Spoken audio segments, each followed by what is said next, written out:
Hello and welcome to DATAVERSITY Talks, a podcast where we discuss with industry leaders and experts how they have built their careers around data.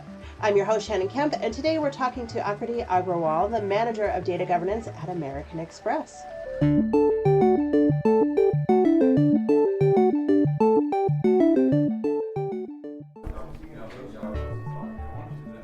With a robust catalog of courses offered on demand and industry-leading live online sessions throughout the year, the DATAVERSITY Training Center is your launchpad for career success. Browse the complete catalog at training.dataversity.net and use code DVTalks for 20% off your purchase. Hello and welcome. My name is Shannon Kemp and I'm the Chief Digital Officer at DATAVERSITY. And this is My Career in Data, a DATAVERSITY Talks podcast dedicated to learning from those who have careers in data management, to understand how they got there, and to be talking with people who help make those careers a little bit easier. Today, we are joined by Aakriti Agrawal, the Manager of Data Governance at American Express. And normally, this is where a podcast host would read a short bio of the guest. But in this podcast, your bio is here, what we're here to talk about. Aakriti, hello and welcome. Hey, Shannon. Thanks for having me. Glad to be here.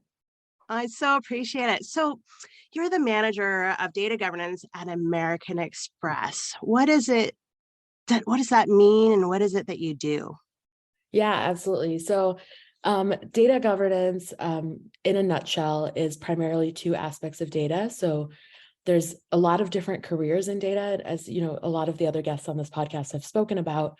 Data governance specifically handles two different areas. So we look at data catalog, so what data means to a company, more from the business side, as well as where that data sits in our technical databases. And then the other side of it is, now that you know where your data sits, how do you know you can trust it? So we look at data quality, and we'll set up rules and code to implement data quality across our databases so people can trust their data better. So that's pretty much what I do, those two aspects of it. At American Express, we have a fairly large team doing that. We're a fairly large company. And so we're actually on a federated team, which means that there's an enterprise team. So there's one data governance team that's setting up the policies and the procedures and best practices for the whole company. And then I'm on a team in a specific business line that actually implements those policies and helps work with our business partners to ensure that we're meeting our standards. We are compliant with any regulatory policies that we might have, as well as we're just getting them what they need. Very interesting. I love that the quality is an aspect of your job and a very important aspect of your job. So just in case somebody doesn't know, what is American Express and what do they do? American Express is a Fortune 100 company that works all across the world in credit cards and financial services. So you might know us as the blue box, maybe the platinum card, the gold card, the Centurion card, which is very hard to get. And so we work with data from all across the globe and help people around the world with all of their finances. We do a lot of work in travel. So that's a large part of our business. That's actually where we started from. And as an employer, we have employees all over the world, about 73,000 employees working at the company. And it's been pretty good. A lot of data. That is a lot of data. Yeah, there's millions of transactions, billions of transactions a day that we're processing. Wow, that's amazing. So beyond that, I also understand you are the co-founder of Girls Code Lincoln and the founder of the nonprofiting org. Tell me about those. Yes. So my whole career, I've really focused on my corporate career, which has been in data, and then also on what I call nonprofiting. So I've been doing a lot of nonprofit work and volunteer work in our communities. I currently live in Phoenix, Arizona, but I used to live in Lincoln, Nebraska, where I founded Girls Code Lincoln, which was a nonprofit that taught middle school girls how to computer program. I'm a self-taught computer programmer. So I actually started it when I was learning to code myself. And we started with 7 girls and have since grown to about 100 that we serve on a semester by semester basis. That's amazing. Yeah, so it was I volunteered with it for about 6 years and recently actually transitioned out. And so we have our first non-founder board of directors and operations team, which I'm really proud of, and something that it's a very close to my heart nonprofit. I'm actually in the process of starting my next nonprofit, which is the Nonprofiting org. So not quite a founder yet, but about to be a serial nonprofit founder, which I'm very excited for. And the Nonprofiting org supports other nonprofit founders. So I'm hoping to overcome 3 major barriers that I overcame when I started Girls Code Lincoln, and help other people get through them a little faster and a little more efficiently. So we're giving nonprofit founders more of a community. So we're doing monthly meetups where they can meet other nonprofit founders around the world. And then we're actually going to start our own podcast soon where we talk about nonprofit resources and interview experts in the nonprofit space so that founders can learn how to do this well and how to do it right.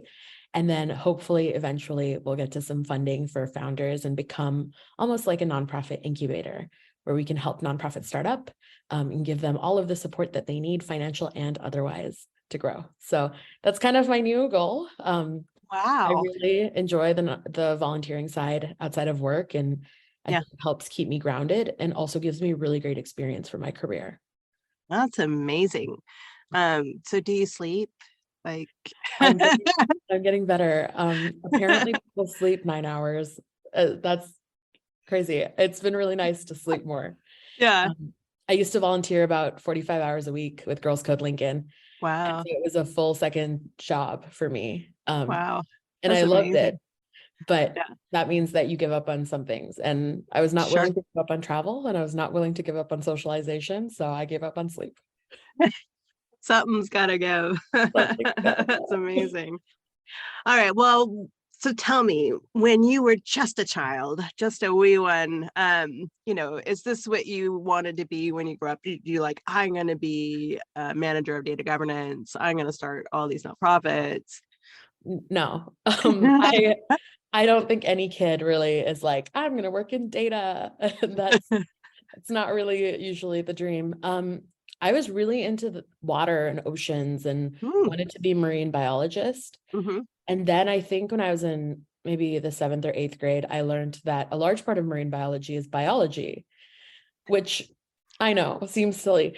I was not good at biology. And so that was not going to work out for me. And I actually didn't, I think this is true of a lot of data governance folk. I didn't know about data governance till I was working in it. Yeah. I was voluntold to work in it. And the nonprofit, I actually I wanted to start a nonprofit, but not necessarily this one. And Girls Code Lincoln just kind of ended up becoming a thing. And it was one step at a time, and we got to a point where it needed to become a nonprofit. So no, I never wanted to be any of these things.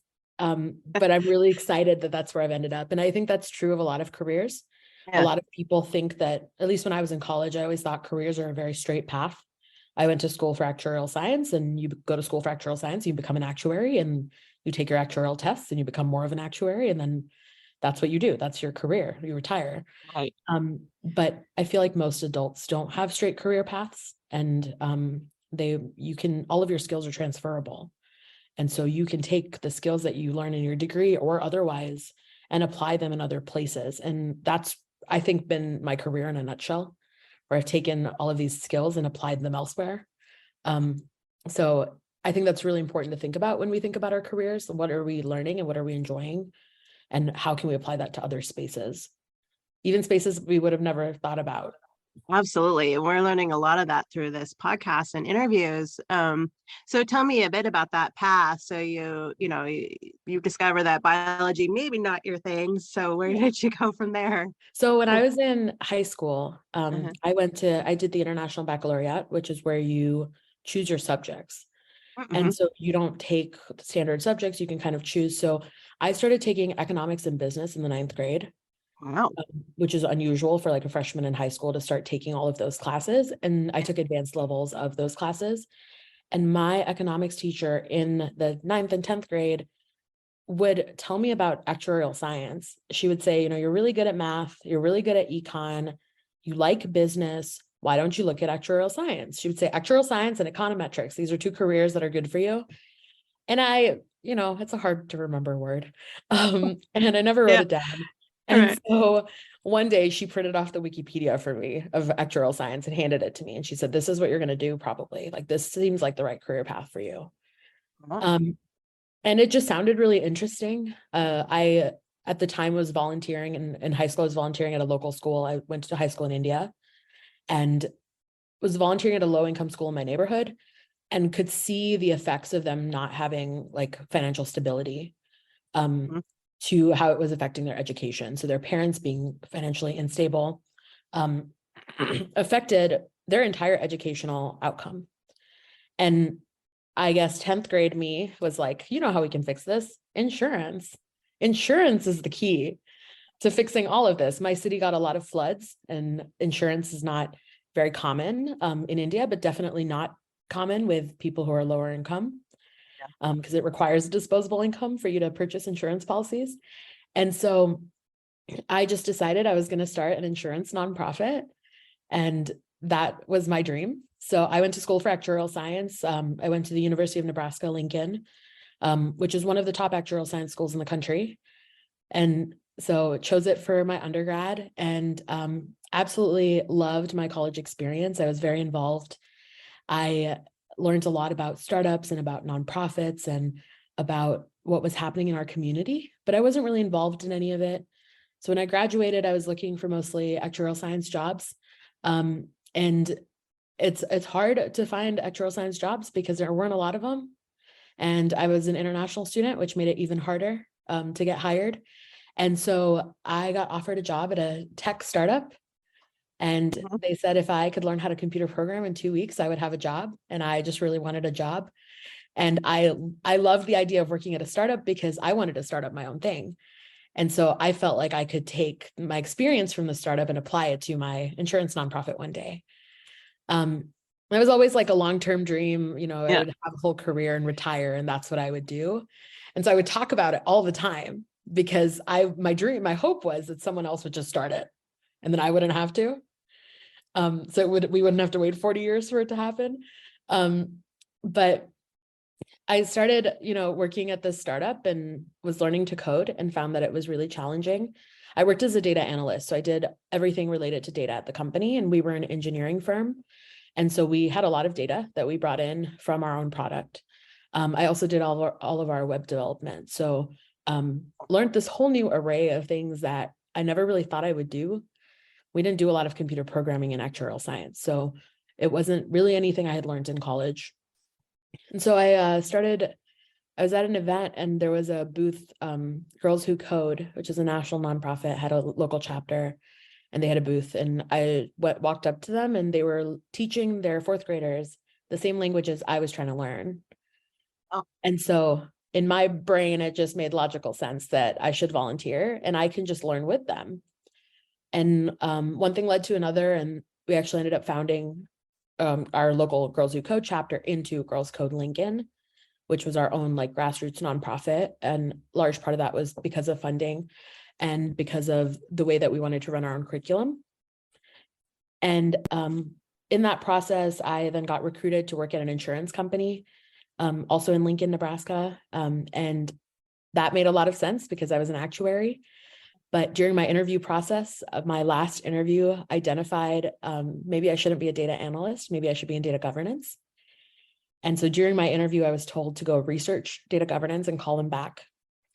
And I had never heard of it before. And so I went and read the Wikipedia on data governance. I understood almost nothing, and called him back and said, okay, I don't really get it, but I understand that data is important and I'm good at communicating. And that's, I think, important to this field. So I would love to learn how to do this. And so that's how I started working in data governance. So I worked at an insurance company, and a lot of my clients were actuaries, which is part of why they wanted me. I was also a very small department, which is very common in data governance. We were starting up a new program, and I had experience starting up a nonprofit. And so they thought that I would be good at this. They also wanted somebody who could translate tech and business. And I was now a computer programmer, but I had a business background. And so it was serendipitous and kind of perfect.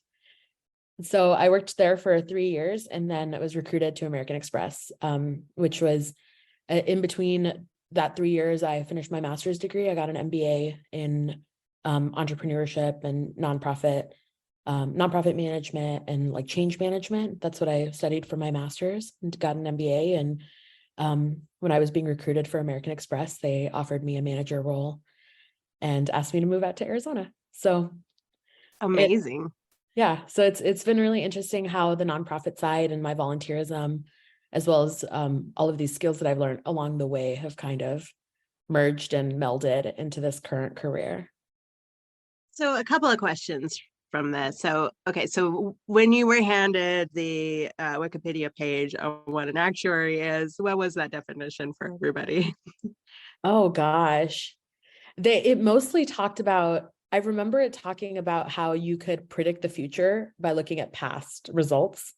Mm-hmm. And specifically, it was talking about life insurance. But what I found really fascinating about it was just that math could be useful. I was always good at math. Mm-hmm. I didn't really think that I didn't want to become a math teacher. That seemed to be one of the most obvious math career paths. I didn't want to become an engineer. That wasn't really where my brain was. And so it was cool for me to see a way to apply math. And that it just seemed like I could tell a story through math. And that was really cool. And that's really what I enjoy about data governance too, that, data has a story, and a lot of people can't tell that story because they just look at the numbers. But we're good at telling stories. That's what data governance people are good at. That's what actuaries are good at. And so I love that piece of it, where you can come up with like business results and you can make decisions based on data. And so you can really add that context in. That's amazing. That's impressive. So, and I love how throughout your whole career so far, it's just been one challenge after another, and you just step right up to it. Can you learn coding in 2 weeks? Sure, no problem. It's all of the things that I've done in my career, I would have never chosen for myself. Yeah. Mostly because I didn't know they were options. Sure. And I think that's why we talk about mentorship a lot. And we talk about, putting things out there. The younger kids nowadays are talking about manifestation. That's a really big word right now. You can't be what you can't see. And most of the things in my career, I didn't know were options. And so I depended on other people around me to see those as options for me. So I've leaned a lot on my mentors. I've taken opportunities that I didn't think would lead to anything because I don't know what they could lead to. But sometimes you just trust the process and you try some stuff out. And if it doesn't work, you can always go back. You can always change path. You're not married to a career. You're not married to a job. You're not married to anything. You can always change if you need to. And I think that's really important. I didn't know if the startup job would work out. I didn't know if coding would work out. I didn't know if the nonprofit would work out. I didn't know if data governance would work out. I really didn't know if actuarial science to begin with would have worked out. And so it's been nice to just go with the flow as opportunities present themselves and see where they lead. It's really impressive. I love that learning to code and going to the nonprofit and volunteering. It became a multitasking sort of venture for you, which is truly amazing. Have you always just been curious? Have you always just like, I'm going to go? It sounds like you have been, that you found this need in your neighborhood in India, and you just constantly seeking out needs and how to fix things. Is that a true statement? Like, just have you always been curious as a kid and just continued to? I would say more so than just being curious, I've been very community oriented. So I was a Girl Scout my whole life. I'm a Girl Scout Gold Award, which is the equivalent of an Eagle Scout. Yeah. My parents both volunteered very heavily in our communities. And so as a child, I just saw that around me. Mm-hmm. It was almost like everybody did it. That's just how it felt to me. All of my parents' friends volunteered. Everybody was very involved in their communities. And so that just seemed like the right thing to do. I never saw the connection between volunteering and my career until just very recently. So I started volunteering and volunteered heavily because that's what I wanted to do and that's what I cared about. And I loved working with children. I mean, working with fourth, fifth, sixth graders is so much fun when you're teaching them how to code, because it's so cool watching their brains just get it. And it's so cool, teaching them about confidence and leadership and showing them women in these fields that seem, inaccessible to them. Yeah. So it was just a really cool project to work on. And it was kind of convenient that it worked into my career, because that gave me even more motivation to continue doing it. And it also helped me guide how I managed my nonprofit, because Girls Code Lincoln is 100% volunteer run. We have 250 volunteers that volunteer with us. Wow. And so figuring out how to motivate your volunteers and motivate the people around you to participate goes a lot further. If, you can't pay them, but their careers pay them. And if you can benefit their career, then maybe they'll keep doing it. And obviously they have the heart to do it. You can't just do it if you want to benefit your career, but you can give them these additional benefits to volunteering with you. And switching that over to like data governance, so many data governance departments are a one-person department. So now you're walking around your company looking for volunteers. You're saying, hey, I have this cool idea that everyone's ignoring, and I think you guys should come be a part of it, just like we do in the volunteer space and nonprofit space. So you're not walking around your company looking for volunteers, and you're trying to convince these people that you're going to upskill them, and you're going to help them be a part of something better. And you're going to teach them all of these cool things, and they get to be a part of this. So it's very similar. I think a lot of the skills do transfer, which is, I think, a little odd. We don't really think of nonprofits and data governance as being related ever. That makes a lot of sense. Yeah. Communication is so important. And yeah. Visit dataversity.net and expand your knowledge with thousands of articles and blogs written by industry experts, plus free live and on-demand webinars covering the complete data management spectrum. While you're there, subscribe to the weekly newsletter so you'll never miss a beat. So as we come back to data, then, what is your definition of data? Yeah, this is such a good question, because there's so many definitions of data, right? None of us are ever going to agree on it.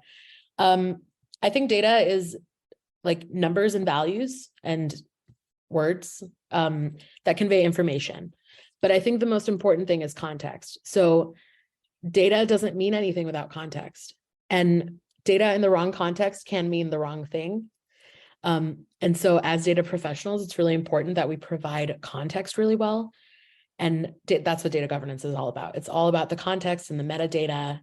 Data about data is what metadata is, and how we can provide that context in an easier to understand way that makes sense to everybody. I love it. So do you see then the importance of data management and the number of jobs increasing or decreasing over the next 10 years, and why? Oh, increasing a lot. I think a lot of companies are seeing that data helps drive decisions a lot more. A lot of companies are putting data in the hands of users across their business lines. Instead of, I think years ago, it would just be IT that would work with data. And then somebody in IT would generate a report and give it to the business side, where now we're having people across the enterprise work with data.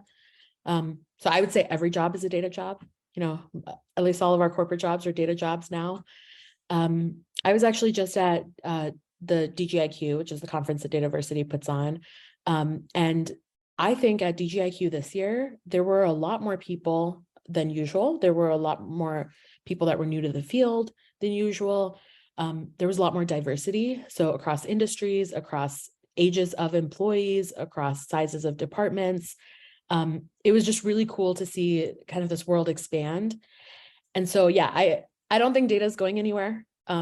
We've been saying that for a while, but it's more so now than ever before. Companies gather so much data. I mean, think about how much data social media has about us, or Google has, or companies like Apple with our phones. And so, yeah, I think the career is just going to keep growing. We're also going to see, I think we're going to see more specializations within data. And I think data governance is a good example of that, where data governance wasn't really something a lot of people were talking about, even as little as 2 years ago. But now it's being talked about a lot more. And so we'll start to see more specialized terms and more specialized jobs within the field. Yeah, I've seen very much of the same thing. So, you've relied on mentors to find your different stages in your career. What advice do you give to people looking to get into a career in data management, and who are just discovering that there is such thing as a data governance job out there? Yeah, that's a great question. So I think mentors are really important. And something that I talk to a lot of college students about is, how do you find a mentor? The best way is to just reach out to somebody. So I've done a lot of cold emailing over LinkedIn, where I will just like send somebody an invite and say, hey, I'm trying to learn about your field or your job.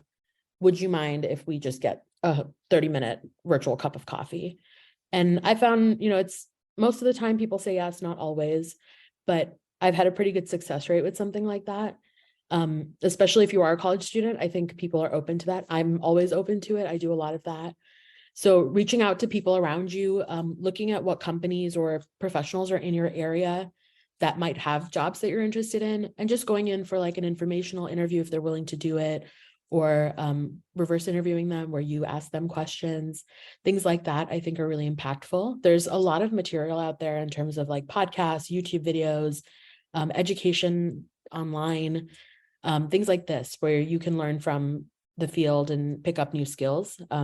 There's a lot of like paid as well as free things you can learn from online. So those are really great. I think the other thing that I wish more people did was really think of their transferable skills. So think about what you like in your job and what you don't like in your job, and other opportunities that may be able to, amplify the things that you like and reduce the things that you don't. But also think about your transferable skills. Like, what have you done in your volunteer work? What have you done in your community? What have you done in your company that maybe isn't part of your job? I, for example, have in the past have been very involved in our community giving at our companies. And at American Express, I'm helping out with our volunteering and community giving for our women's organization, starting in January. So think about other things that you've done that are like leadership skills, or things that you've learned from your job or outside that you could then apply into these fields. A lot of people in data governance don't have degrees in data. There's actually quite a few that don't. There's also a lot of people that have never really worked in data heavily before, but might have or at least titled they haven't worked in data, but have worked with information. There's people that come from like the law background. There's people that come from the regulatory background. There's people that come from IT. There's people that come from business. So really you can go anywhere with anything if you're willing to upskill a little bit and willing to talk about your transferable skills. I love it. And it sounds like one of the key components there is to follow your passion. Absolutely. Yeah. You can't work a job if you don't like it. Well, you can, but maybe not be very good at it. Exactly. It's at least 40 hours a week of your life you're not getting back. And so you should love it to some extent. Right. Not everybody loves their jobs. I understand that, but you can be good at it and enjoy it, and or at least be neutral about it. And then you can always do other things that help make that better. For me, it's really important to have a really good team. And so I'm excited to have that at American Express. We've got a very robust and strong, the relationships on our team are very strong. And sometimes the day's not easy, but having a really strong team around me makes that easy. So we all vent to each other when necessary. We celebrate all of our small wins, and that's really important. So yeah, I would say, having a passion, if not for the job itself, for the people you're working with or the organization you're working with or something. You have to be passionate about something in your career, or you're just in the wrong spot. And I love that curiosity that you demonstrate in finding mentors on LinkedIn. That's really brave, I would say, and impressive, that you found so many mentors and sought out mentors and look to learn. You're so open to learning. Yeah. And, that's the thing about data fields. They're always changing. Our careers are constantly changing. The data world is changing. Tech is changing every single minute of every single day. And so you have to be willing to learn. It's so necessary, because otherwise you become obsolete and the work that you're doing becomes obsolete. And data governance is it's a field that depends on learning. we're constantly going to business partners and trying to learn how they do things so that we can record it, and trying to learn how we can make their lives better so we can do it. And so, learning is a really big aspect of this career. And I think a lot of careers do depend on that as well, but this one in particular. Well, Aakriti, I really appreciate you taking the time with us today. If people want to learn more about the nonprofits that you have championed, where can they go? Yes, Girls Code Lincoln is girlscodelincoln.org. And the nonprofiting org is thenonprofiting.org. But they're also all linked on my LinkedIn. So feel free to hop over there and find me and connect if there's anything I can help with. But I'm excited that people want to learn more. Well, thank you so much for everything that you do within your community and around you. And it's again, very impressive. And it's been a pleasure chatting with you. Thanks, Shannon. It's so good chatting with you. We finally get to hear the voice behind all of our webinars. Indeed. Well, thank you so much. And thanks to all of our listeners out there. If you like to keep up to date on the latest podcasts and the latest in data management education, you may go to dataversity.net/subscribe. Until next time. Thank you for listening to DataVersity Talks, brought to you by DataVersity. Subscribe to our newsletter for podcast updates and information about our free educational articles, blogs, and webinars at dataversity.net/subscribe.